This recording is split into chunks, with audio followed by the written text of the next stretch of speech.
Okay. Do you see yourself as an artist or as a technician? And how much of an artist would you want to see in all the team members of yours, all the people working at Prana? Well, I see myself more as an artist because that's kind of what I did, and I got technical just because I didn't have a choice, because you had to be sort of that blend. If you needed to do complex shading, you needed to know how to write a shader, and if you wanted to sort of do something differently, or the pipelines were very technical. So it's one of those things that just you didn't have a choice, and you sort of learned it. It just made you more efficient in what you did. And I think that is something that every artist has to do. It doesn't really matter how user-friendly everything is. At the end of the day, you're working with computers and you're working with software. And the more you understand about the process, the more you understand about each other's areas, instead of only compartmentalizing yourself in the one area of expertise, the better you are going to be and the more useful you are going to be to any studio as well. So you have to be a blend. I think I would always sort of say, yeah, you need to be artistic, because if you're not a technical person, then you have to be an artistic person. And you must have a good eye, and you must have, good aesthetical skills. Your aesthetics need to be solid, because you can hire technical people. If you can find them, you can hire technical people to support those artists. But if you can sort of do both, and you can manage that well, and I think you'll find a lot of people. You will find a lot of people who started off as technical people and now sort of do both art and technology well, and a lot of people who started off being artists first and sort of also, embrace technology and sort of do both well. Which has been your most difficult project, in all these years that you worked on, or the most enjoyable one? That's a hard one to answer. I've enjoyed a lot of shows. Like ILM was probably one of the greatest studios. I have to say I was really lucky when I sort of think about it. It's like the greatest university one could have ever attended, because you came across some of the, you got to work on some of the best projects you could think of. You worked with great team members. You had an opportunity to learn. There's miniatures. There was motion control cameras. You had your own sound stages.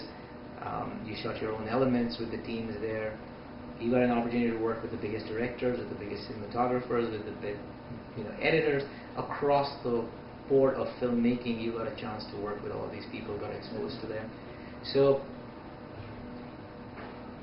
it was always fun.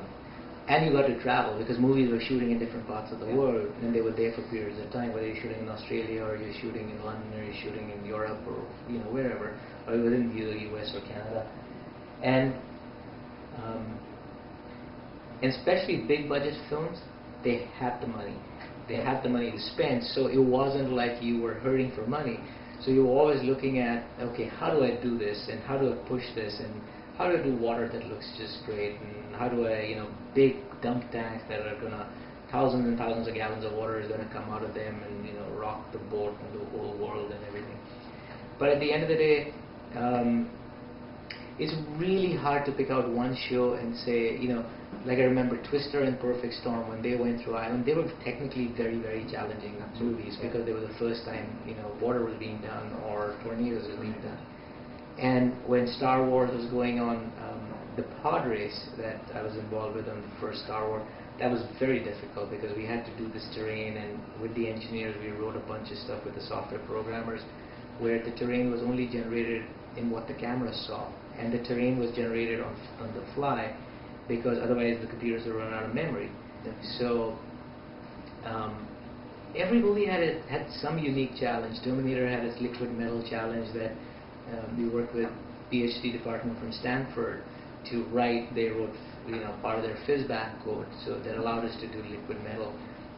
This was Terminator 3, and the same technology was used for Poseidon and for Pirates 3 for doing water particle level step-based particles, water fluid dynamics.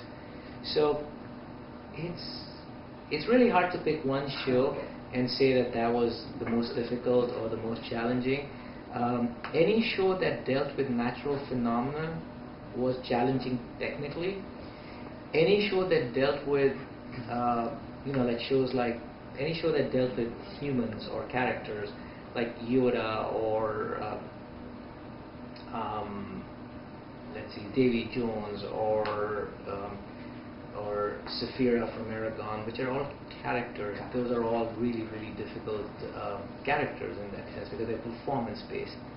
And again, in terms of favorites, there are several. I mean, for various different reasons. One, you enjoy being the team that you're with, or you enjoy the crew you're shooting with. So it's various different things go into sort of. So it's I really can't pick one and say, that was my absolute favorite. It's more of a variety of challenges. Yeah, they all had different challenges, and they all had different rewards, and they all had different outcomes at the end of the day.